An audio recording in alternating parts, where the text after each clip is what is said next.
Lectura del Santo Evangelio según San Marcos. Cuando a los pocos días entró Jesús en Cafarnaúm, se supo que estaba en casa. Acudieron tantos que no quedaba sitio ni a la puerta y les proponía la palabra. Y vinieron trayéndole un paralítico llevado entre cuatro, y como no podían presentárselo por el gentío, levantaron la techumbre encima de donde él estaba, abrieron un boquete y descolgaron la camilla donde yacía el paralítico. Viendo Jesús la fe que tenían, le dice al paralítico: Hijo, tus pecados te son perdonados. Unos escribas que estaban allí sentados pensaban para sus adentros: ¿por qué habla este así, blasfema? ¿Quién puede perdonar pecados sino solo uno, Dios? Jesús se dio cuenta enseguida de lo que pensaban y les dijo: ¿por qué pensáis eso? ¿Qué es más fácil, decir al paralítico tus pecados te son perdonados? ¿O decir levántate, coge la camilla y echa a andar? Pues para que veáis que el Hijo del Hombre tiene autoridad en la tierra para perdonar pecados, dice al paralítico: te digo, levántate, coge tu camilla y vete a tu casa. Se levantó, cogió inmediatamente la camilla y salió a la vista de todos. Se quedaron atónitos y daban gloria a Dios diciendo: nunca hemos visto una cosa igual. Palabra del Señor. Gloria a ti, Señor Jesús.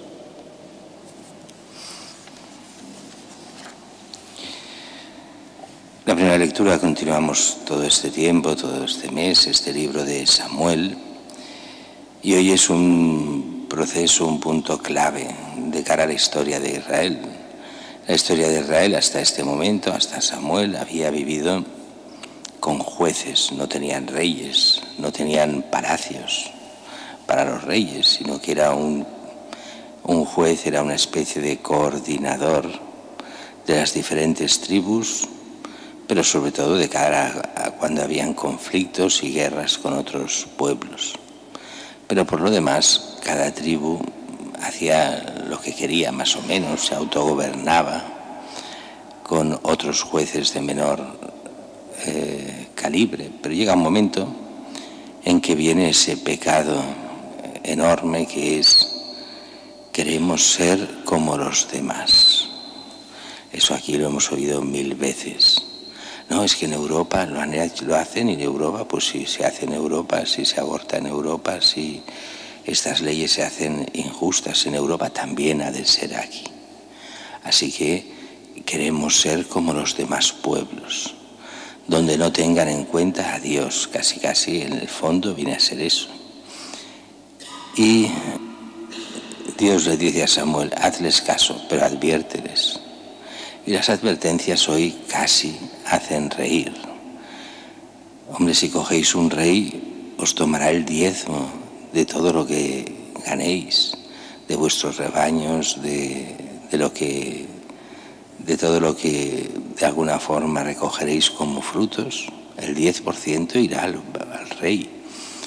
Y tendrá soldados y perfumeras, y tendréis que trabajar para el rey también. Y cuando sea necesario os requisará vuestros caballos o los mulos. Y dices, eso no es nada con lo que es hoy. Hoy pasa lo mismo. Pasamos, no, la democracia es... Ahora ya no es el rey, es la democracia. Hemos de ser como otros países. Y nadie nos dijo: y os cobrarán el 50% de todo lo que ganéis. No el 10%, el 50%. Que es lo que se lleva el Estado entre todos sus impuestos, la mitad de lo que la gente produce. O sea que medio año uno trabaja para el Estado y el otro medio año para él. Bueno, y nosotros contentos y engañados tantas veces. Pues es lo que le pasaba al pueblo de Israel. Hemos de ser como los demás, aunque nos roben, aunque se queden lo nuestro, aunque hagan lo que quieran. Hemos de ser como los demás. Ese pecado lleva a que después también moralmente dicen lo mismo: hemos de ser como los demás. Y en el fondo están diciendo: no queremos a Dios.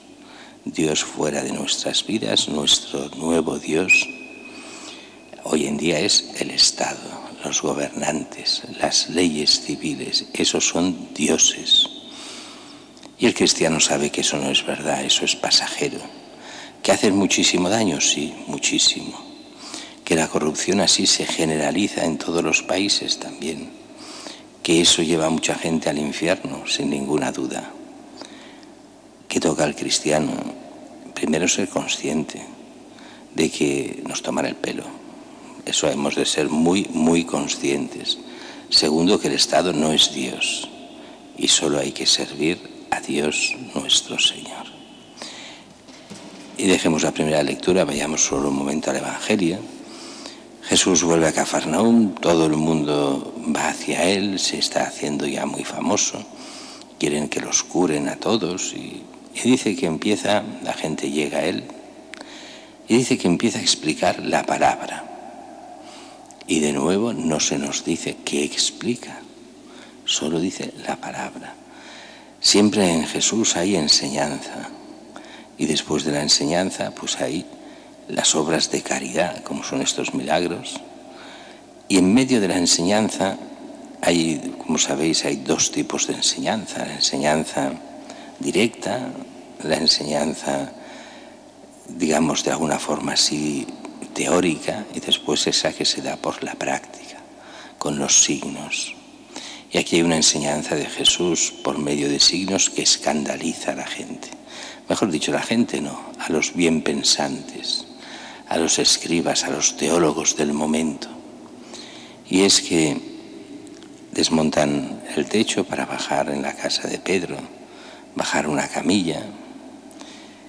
Yo siempre he pensado que ese texto, pero eso es discutibilísimo lo que voy a decir, que ese texto nos demuestra que allí no estaba la mujer de Pedro, si es que había mujer de Pedro, porque allí hubiera puesto a chillar si le desmontan la casa para bajar a un paralítico por el techo.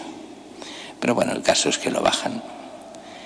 Y Jesús lo que hace es, viendo la fe que tiene, le perdona los pecados. Y saltan las alarmas de los escribas y fariseos. ¿Cómo que perdona los pecados? ¿Quién es este para perdonar pecados? Recordemos que en estos primeros capítulos no se nos habla tanto de enseñanzas, sino de quién es Jesús. Lo hemos visto, tenía autoridad, enseñaba con autoridad, tenía autoridad sobre los demonios, sobre las enfermedades, y ahora dice que tiene autoridad para perdonar los pecados. Y ante la incredulidad de estos dice que es más fácil perdonar los pecados o decirle a este paralítico: levántate, coge tu camilla y vete. Y así lo hace, cura al paralítico, mostrando así el poder que tiene de perdonar pecados. Esa incredulidad de los escribas es la misma incredulidad de la gente de hoy. ¿Para qué confesarme? Dios me perdona directamente. Y el Señor dijo claramente: a quien perdonaréis los pecados quedarán perdonados. A quienes no les perdonéis quedarán sin perdón.